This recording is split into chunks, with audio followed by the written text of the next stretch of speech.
আসসালামু আলাইকুম। সরকারি আব্দুল করিম সরকার কলেজের বাংলা বিভাগের পক্ষ থেকে প্রথম বর্ষের শিক্ষার্থীদের জানাই স্বাগতম। আশা করি তোমরা ভালো আছো। তোমরা জানো যে আমরা এই করোনার বৈশ্বিক সংকটময় মুহূর্তের মধ্য দিয়ে দিনাতিপাত করছি।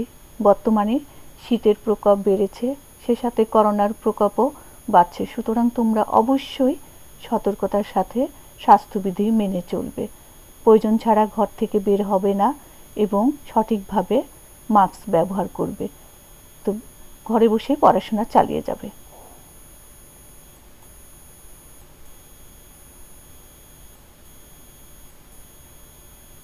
আমি শামীম আরা বেগম, প্রভাষক বাংলা বিভাগ, সরকারি আব্দুল করিম সরকার কলেজ, তানোর, রাজশাহী। ছবিতে আমরা কি দেখতে পাচ্ছি? শহীদ মিনারের ছবি দেখতে পাচ্ছি, আর পেছনে কৃষ্ণচূড়া গাছে থোকা থোকা ফুল ধরে আছে তা দেখতে পাচ্ছি। আমাদের আজকের পাঠ হচ্ছে নিজ বাসভূমে কাব্যগ্রন্থের সংকলিত কবিতা, ফেব্রুয়ারি 1969, কবি শামসুর রাহমান। শিখন ফল। এখান থেকে তোমরা যা শিখতে পারবে, 1969 সালে বাংলাদেশের অবস্থা সম্পর্কে ধারণা লাভ করবে। মাতৃভাষার জন্য এদেশের মানুষের আত্মত্যাগ সম্পর্কে জানতে পারবে। 1952 সালের ভাষা আন্দোলন পরবর্তীতে বাঙালির অধিকার সংগ্রাম সম্পর্কে ধারণা লাভ করবে। এদেশের মানুষের ঐক্যবদ্ধ চেতনা সম্পর্কে ধারণা লাভ করবে। 1969 গণজাগরণ ও জাতিগত শোষণের তীব্র প্রতিবাদ সম্পর্কে জানতে পারবে। শহরে পথে থরে থরে কৃষ্ণচূড়া ফুটে থাকার নেপথ্য কাহিনী অনুধাবন করতে পারবে। কবি পরিচিতি। ছবিতে তোমরা কবি শামসুর রাহমানকে দেখতে পাচ্ছ। জন্ম 1929 খ্রিস্টাব্দে 23 অক্টোবর। জন্মস্থান মাহুততলী, ঢাকা। মৃত্যু 2006 খ্রিস্টাব্দে 17 আগস্ট। পিতা মুকলেসুর রহমান চৌধুরী, মাতা আমিনা খাতুন। কবিতাটির ছন্দ। কবিতাটি একটি প্রবহমান উৎকৃষ্ট গদ্য ছন্দের কবিতা। কবির সাহিত্যকর্ম। কাব্যগ্রন্থ। প্রথম গান, দ্বিতীয় মৃত্যুর আগে, রৌদ্র করটিতে, বিধ্বস্ত নীলিমা, নিরালোকে দিব্যরথ, নিজ বাসভূমে ইত্যাদি। উপন্যাস অক্টোপাস, নিয়ত মন্তাজ, অদ্ভুত আধার এক, এলো সে অবেলায়। শিশুতোষ গ্রন্থ এলাটিং বেলাটিং, ধান ভানলে কুড়ো দেব, গোলাপ ফোটে খুকির হাতে, রন্ধনু শাকো ইত্যাদি।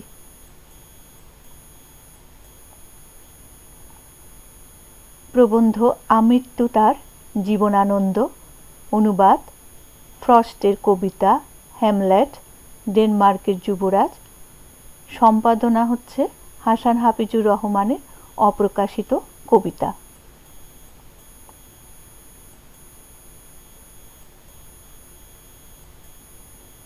এবার আমি কবিতাটি পড়ে তা ব্যাখ্যা করে শোনাব। ফেব্রুয়ারি 1969, কবি শামসুর রাহমান।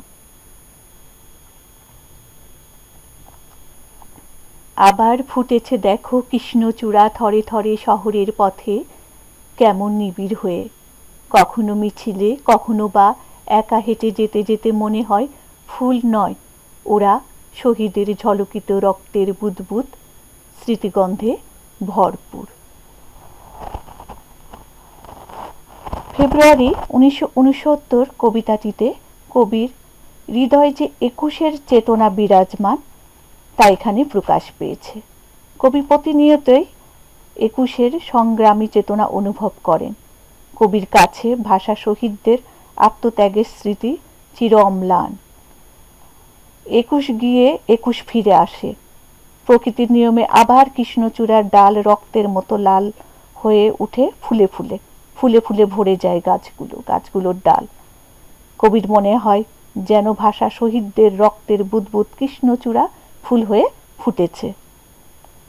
একাকী শহরের পথে হাঁটার সময় কবির মনে হয় সে কৃষ্ণচূড়া শহীদদের রক্তের প্রতীক হয়ে তাদের মহিমা ছড়াচ্ছে।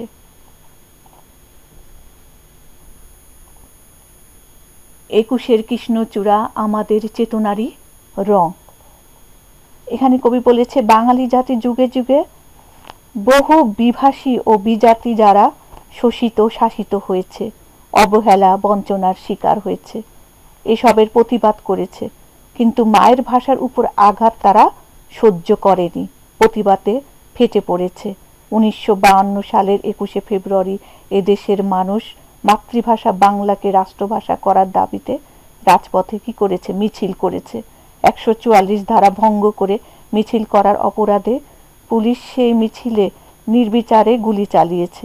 ফলে এদেশের মানুষের বুকের রক্তে রাজপথ রঞ্জিত হয়েছে। সেই রক্তাক্ত পথ ধরে এসেছে বাঙালির পরবর্তী আন্দোলন সংগ্রামের সফলতা। এভাবে 21 বাঙালির চেতনার রং ও প্রেরণার উৎস হয়ে উঠেছে। এ রঙের বিপরীতে আছে অন্য রং, যে রং লাগে না ভালো চোখে, যে রং সন্ত্রাস আনে। প্রাত্যহিকতায় আমাদের মনে সকাল সন্ধ্যায় এখন সে রঙে ছেয়ে গেছে পথঘাট, সারা দেশ ঘাতকের অশুভ আস্তানা। এর মানে কি? এই যে অধিকার আদায় সংগ্রামের চেতনার রং প্রেরণার উৎস 21, এর বিপরীতে আছে অন্য এক রং, যা আলোকে ঢেকে দিয়ে আধারের সূচনা করে, সত্যকে আড়াল করে মিথ্যা নীচতা হীনতা অন্যায় ছড়ায়। সেই রং কবির ভালো লাগে না, কারণ সে রং মানুষকে অস্থির করে তোলে, মানুষের অধিকার ক্ষুণ্ণ করে মানুষকে নিরাপত্তাহীনতায় নিয়ে যায়। কবির প্রিয় দেশ আজ যেন সেই অশুভ ছায়া বিস্তারকারী অশুভ শক্তির বাহক, বিশ্বাসঘাতকের অবাধ বিচরণ ক্ষেত্র। পুরো দেশ যেন তাদের আস্তানা হয়ে গেছে।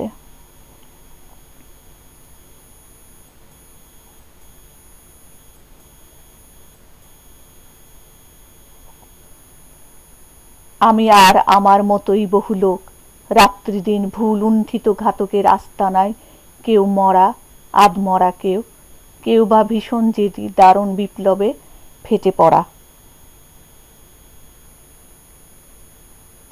চতুর্দিকে মানবিক বাগান কমল বন হচ্ছে তছনছ। এখানে কবি বলেছেন, কবি এবং কবির মতো যারা আছেন তারা প্রতিনিয়ত সেই বিশ্বাসঘাতকদের কালো থাবার নিচে বসবাস করছেন। তাদের অত্যাচারে নির্যাতনে কেউ কেউ মৃত্যুবরণ করছে, কেউ বা মুমূর্ষু, আবার কেউ ভীষণ জেদি প্রতিবাদ করছে, বিপ্লব বিদ্রোহ করছে ঘাতকদের অন্যায় আর অত্যাচারের বিরুদ্ধে। কবির চারিদিকে মানবিক সবকিছুই নষ্ট হচ্ছে, অশুভ শক্তির দাপটে ফুলের মতো সাজানো মানুষের সংসার পরিবেশ সবকিছু তছনছ হয়ে যায়। বুঝি তাই 1969-এও আবার সালাম নামে রাজপথে শূন্য তোলে ফ্ল্যাগ। বরকত বুক পাতে ঘাতকের থাবার সম্মুখে। কবি মনে মনে ভাবেন, এই কারণে 69 সালেও আবার সেই 21-এর চেতনা ফিরে এসেছে। ভাষার দাবিতে সালাম বরকত যেমন 144 ধারা ভেঙে রাজপথে নেমেছিল, ঘাতকের নখর থাবার সামনে যেমন বুক পেতে দিয়েছিল, আজ সেই চেতনা যেন ফিরে এসেছে। তাই সে শূন্যে পতাকা উড়িয়ে শত্রুর দিকে নির্ভয় এগিয়ে যাচ্ছে।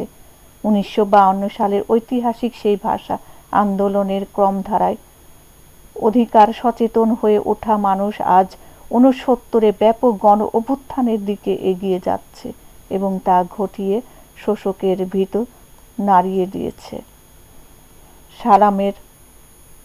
সালামের চোখ আজ আলোচিত ঢাকা, সালামের মুখ আজ তরুণ শ্যামল পূর্ব বাংলা।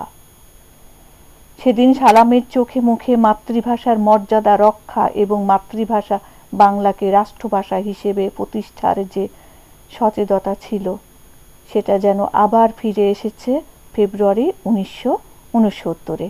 তাই তো সালামের চোখে ঢাকা আজ উজ্জ্বল, তরুণ, শ্যামল পূর্ব বাংলা আজ অপূর্ব সুন্দর। তাদের সবার চোখে মুখে মুক্তির আশার আলো ঝলকিত।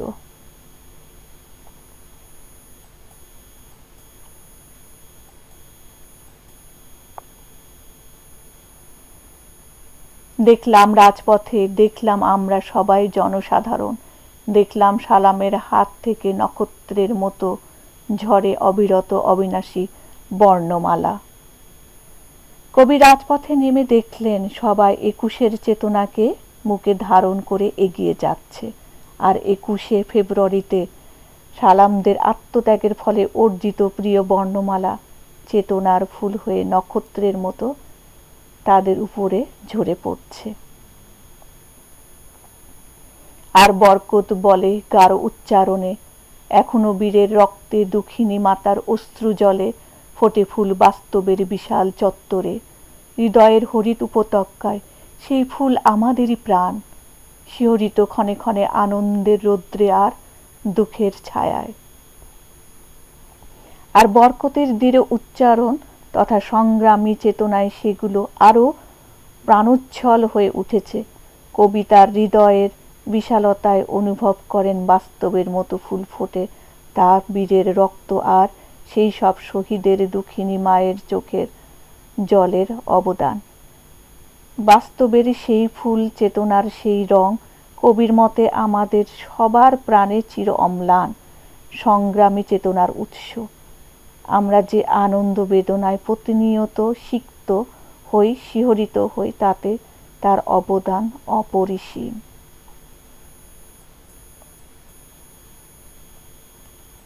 কিছু অজানা শব্দ দেখে নাও। মানবিক বাগান মানে মানবীয় জগৎ। কোমল বন অর্থ হচ্ছে পদ্মবন। নিবিড় মানে ঘন। ঘাতক মানে খুনি। বিষয়বস্তু সম্পর্কে অবশ্যই তোমাদের জানতে হবে। কবি শামসুর রাহমানের ফেব্রুয়ারি 1969 সংগ্রামী চেতনা, দেশপ্রেম ও গণজাগরণের জন্য উদ্বুদ্ধ করার মতো একটি কবিতা। 1952 সালের ঐতিহাসিক রাষ্ট্রভাষা আন্দোলনের সূত্র ধরে তৎকালীন পশ্চিম পাকিস্তানিদের শাসন, শোষণ, নিপীড়নের বিরুদ্ধে গড়ে ওঠা আন্দোলন 1969 সালে গণ অভ্যুত্থানে রূপ নেয়। এদেশের সাধারণ মানুষ ক্ষুব্ধ হয়ে ওঠে। ঢাকার রাজপথে জনগণের ঢল নামে। এ কাতারে সামিল হয় গ্রামগঞ্জের সাধারণ মানুষ, কলকারখানার শ্রমিক, স্কুল কলেজ বিশ্ববিদ্যালয় সহ সকল শ্রেণী পেশার মানুষ। কবি এ কবিতায় পরম মমতায়, শ্রদ্ধা, ভালোবাসায় সকল মানুষের স্বতঃস্ফূর্ত সংগ্রামী চেতনাকে শৈল্পিক রূপ দিয়েছেন। এই আন্দোলনে পুলিশের গুলিতে আসাদুজ্জামান, মতিউর, ডক্টর শামসুজ্জোহা প্রমুখের মৃত্যুকে ভাষা শহীদ সালাম ও বরকতের প্রতীকে তাৎপর্যময় করে তুলেছেন। কবি ভাষা শহীদদের রক্তের বুদবুদকে কৃষ্ণচূড়া ফুলের সাথে তুলনা করেছেন।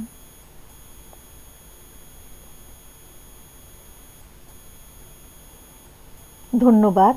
আজ এখানেই শেষ করছি। তোমরা ঘরে থাকবে, সুস্থ থাকবে। আল্লাহ হাফেজ।